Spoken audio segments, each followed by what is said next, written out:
Hello and welcome to my channel, halifaxastrologer.com. And I'd like to talk to you a little bit about what's going on in the skies in September.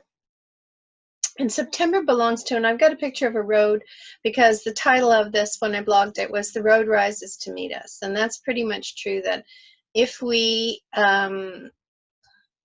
meet this energy halfway, then we can have really good things that come of it.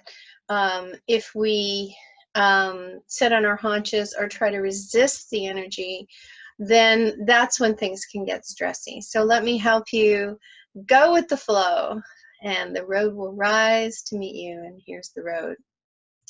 So September belongs to Virgo, the Virgin, and it's always worth looking up the origin of a word. And I know what you think, but actually virgin or virgin is a Roman word that means sheath. So I know it's kind of a cheeky, like rude, but it really was very powerful, because in those days, you got to think back to Roman times. So a woman was property. She was like the table. She was like the dog. So she belonged to her father. And when he married her off and got money for her, right, he got a dowry. The other guy got money. Anyway, it was very much a business transaction. Like, you go to a kennel, you get a dog, you got some guy, and you buy a wife. Like, that was how it was. But the word virgin, those women were women who owned their own sheaths. So that means that basically they got to decide with whom they were having intimate relations, and even whether they wanted to at all. So it didn't mean no sex. It meant I'm in control of my own sexuality. So why do you care? What has this got to do with the skies of September? Well, if you come to know that a virgin or a virgin isn't some kind of wimpy chick that sits on the sidelines, but is in fact a self-contained, proactive go-getter who does not let folks tell her who to be, then you really can get a handle on the positive energies that this month is offering to us. So this is an ideal time to get cracking on projects near and dear to your heart, perhaps things that you were planning to get done this summer, but with the energies we had, a lot of things got set aside, did they not? So it's harvest time. So on the 23rd of August, we had the sun arriving in Virgo to join Mars and Venus, who were already there. And you know that Mars is drive and energy, and Venus is sort of where we put our focus or our values or our priorities. And the sun's like a giant spotlight, so the sun comes in and spotlights that and shines a light on it. The new moon was on the 30th of August, and that sort of sets the month up. And so it involves Mars at 7 Virgo, and if your own chart has planets of 5 to 9 degrees, then, of mutable signs. So what's mutable? So that's Virgo, Pisces, Gemini, or Sag. Then this is a very sensitive month for you, I would say. That, your skin feels thinner than it normally does, and you're easily irritated or frustrated. So first thought, it's not you, it's the sky. Second thought, you have astrology on your side. You can staff this. You don't have to be a victim of this circumstance. You can work around it. So this might be a great time to give yourself a little bit more me time. So take time away from other people, whatever that means for you. Maybe you like to read, maybe you like to go fishing. Just make sure you budget for yourself. You might hear a plaintive cry in the background, and that is Her Majesty Miss Mia. At some point in the shows that I do, I will introduce you to the 2 fur balls that run my household. But anyway, back to this. The Uranus trine is going to happen, well, it's already we've had one already this series, and it can bring surprises. So if you can keep a cool head, you should benefit from those. So it's with Uranus, we're always sort of shocked and knocked off our balance. But if you can be patient with that energy and just let it happen, don't try to control it, oftentimes it will end to your benefit. The 2nd of September, we had a grand cardinal cross, and that involved the moon, the north node, Saturn-Pluto conjunction, that's coming up in January of next year, and Eris. Now, don't know if you've heard about Eris, but she's a planetoid teeny tiny, big asteroid, small planet, however you want to phrase that. She's very far out. In fact, she takes longer to go around than Pluto. But she's in Aries right now, and she completes that square. So again, it's a warning that things are, the fuse is short. Give yourself some elbow room, especially if you have planets around 21 of a cardinal sign. So 21 Capricorn, 21 Cancer, 21 Libra, and 21 Aries. You guys, and when I say around, I mean like 18, 19, 20, 21, 22, 23, around that of those signs. This is particularly pertinent to you, okay? On the 4th of September, so just recently, we've had a near perfect grand sextile. You don't see them in the sky very often, because what it means is you have to have a planet every 60 degrees all the way around the whole circle. And as you can appreciate, that doesn't happen every day of the week. But there was a hole. There was a hole in the grand sextile, which was in Taurus. So if you have any planets, let me make sure I get the exact degree, 15. If you, 15 Taurus, if you have anything around 15 Taurus, so 14, 15, 16 Taurus, this is a very exciting time for you.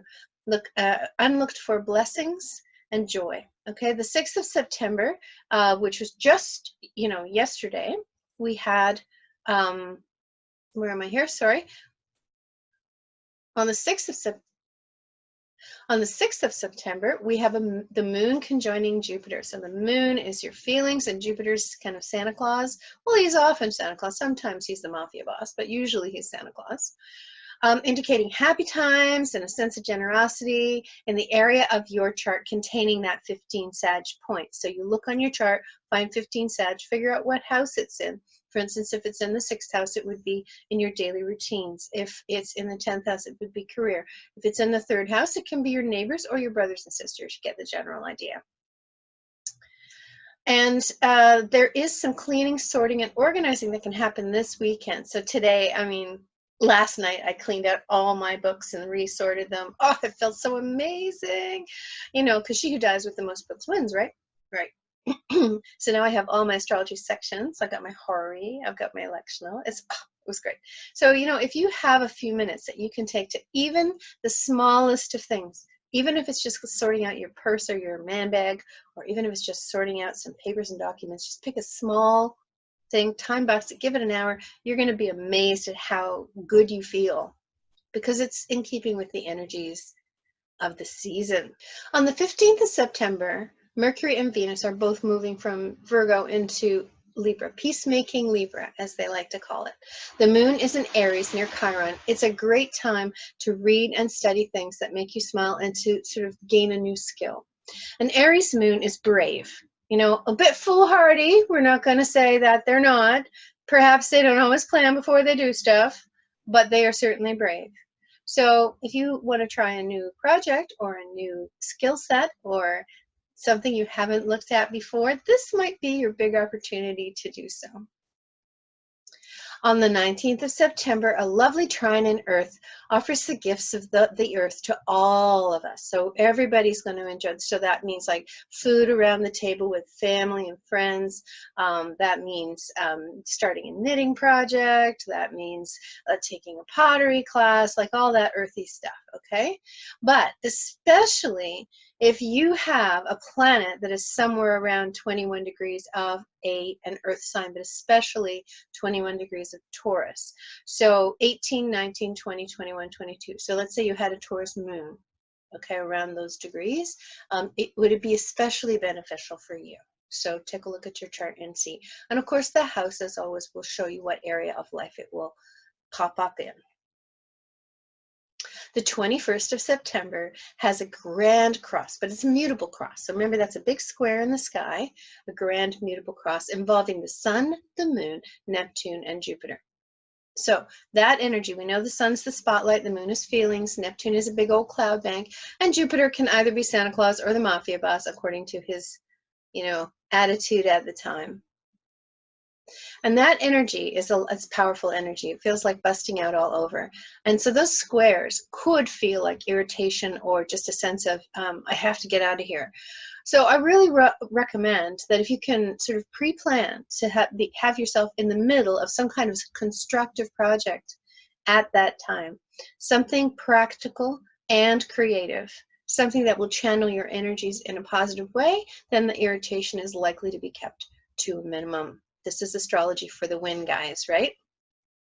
And in general, throughout the month of September, I suggest to you the following, and this is for all of us in the world, right? We're coming into a fundamental shift in values. So the 23rd of September is when we have the end of the solar month. We have a T-square to cardinal signs. We have the Cancer-Capricorn axis, which is in play all year because we're waiting for that conjunction in January, right? And as Mercury and Venus come through Libra all over the world, we are waking up to the realization that our values and the way we deal with things have to undergo a fundamental shift. This is an auspicious time to have a rethink on your own, on the personal level. Declutter your personal ethics, make way for what's coming towards you. Because if there's no space in your life, then all the blessings in the world can't reach you because you haven't made a space for them. So if I had to give you a keyword for September, it would be declutter. All right, this is me, MJ Patterson, Halifax Astrologer. Thank you very much for tuning in. Ooh, I went quite fuzzy there. This is me, Halifax Astrologer, MJ Patterson. Thank you very much for tuning in. And I enjoy doing this for you. I hope you enjoy receiving it. Please feel free to subscribe below. I always appreciate a subscribe. And also, if you think there's somebody in your life who could benefit from this, please pass it along and so they can subscribe as well. Keep an ear and an eye to this station because I will be setting up the horoscopes for the next month coming up in the next few days, and I encourage you, and they're free of course, and I encourage you to subscribe so that you can benefit. All right, I'll see you next time. Again, thanks for tuning in.